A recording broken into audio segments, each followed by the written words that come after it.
Hello, this is Mr. Mulvihill's math tutorial on how to solve two-step equations.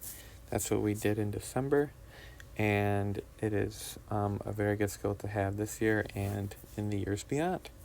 So that is what we're doing. This math is called solving two-step equations.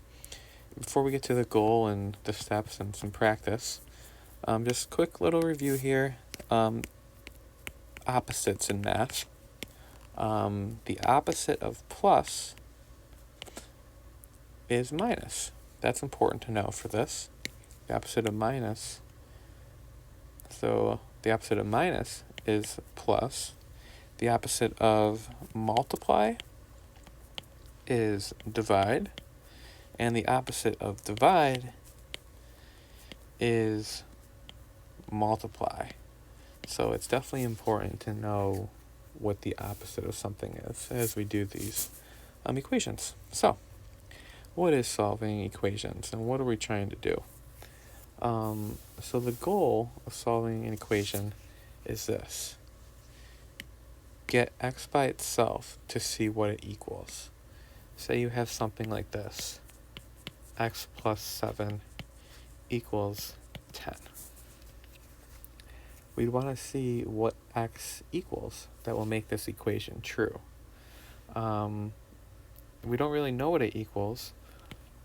I, as a math teacher, will know that x equals 3 will make this equation true. 3 plus 7 is 10. But how we get to getting x by itself here, see how x is by itself?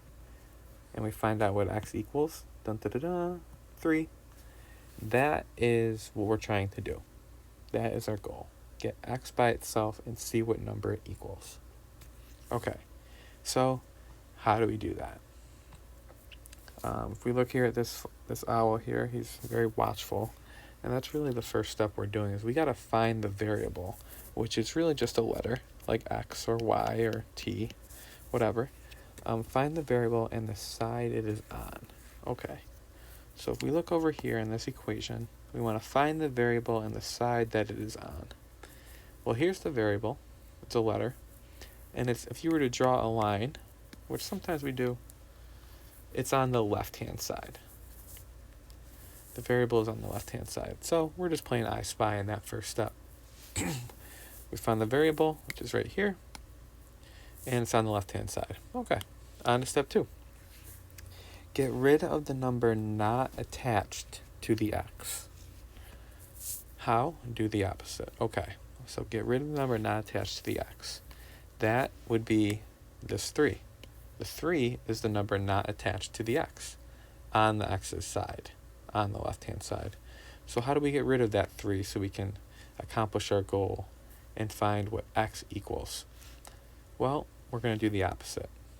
And as we learned at the beginning of this video, the opposite of plus is minus. So we're going to minus 3. We're going to do the opposite.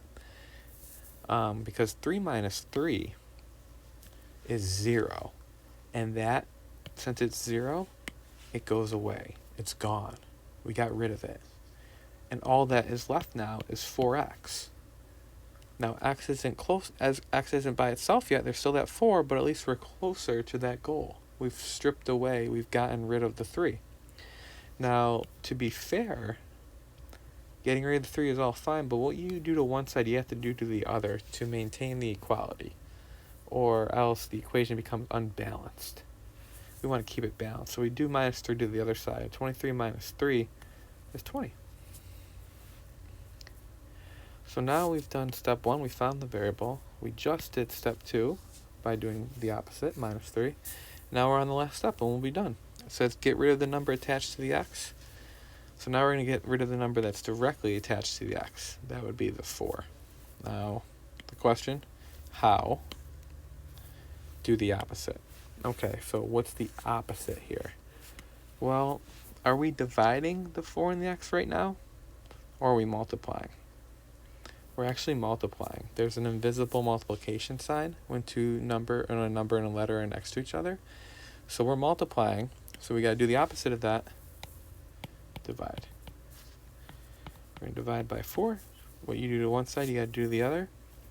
4 divided by 4 is 1. So 1x, or just x, because 1x and x are the same thing. So we'll just write x. And then x will equal whatever 20 divided by 4 is, which is 5. And that's our answer. Now you could check to see if you got it right, because you'd plug in 5 for x right here. This is more of an advanced feature, but it's good to at least see it.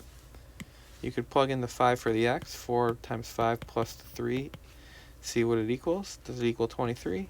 You go to your calculator. Yes, it does. Again, that's more of an advanced feature, but still nice to see.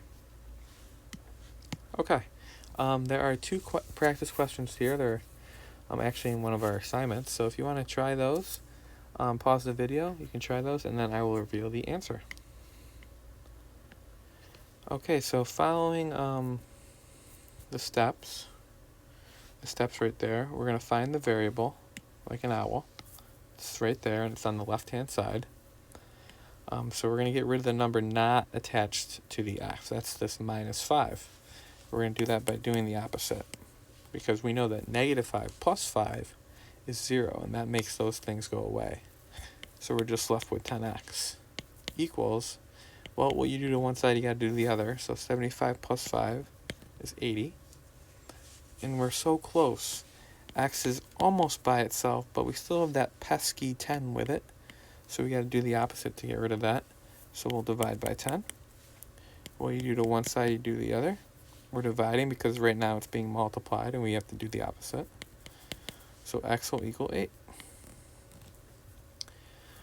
X is by itself. We accomplished our goal. We found out what number x equals. All right, last one here. You should add 7 first. It's the opposite of subtraction. That'll cancel. You'll be left with 9 equals x divided by 4. What's the opposite of division? We did that in the beginning. The opposite of division is multiplication. So we will times by 4, times by 4. 4's will cancel. We'll find out what x is. X is 9 times 4, and 9 times 4 is 36. And that's all it is. So feel free to rewatch the video or email me with any questions you have. Besides that, as always, keep it chill and have a great day. Bye-bye.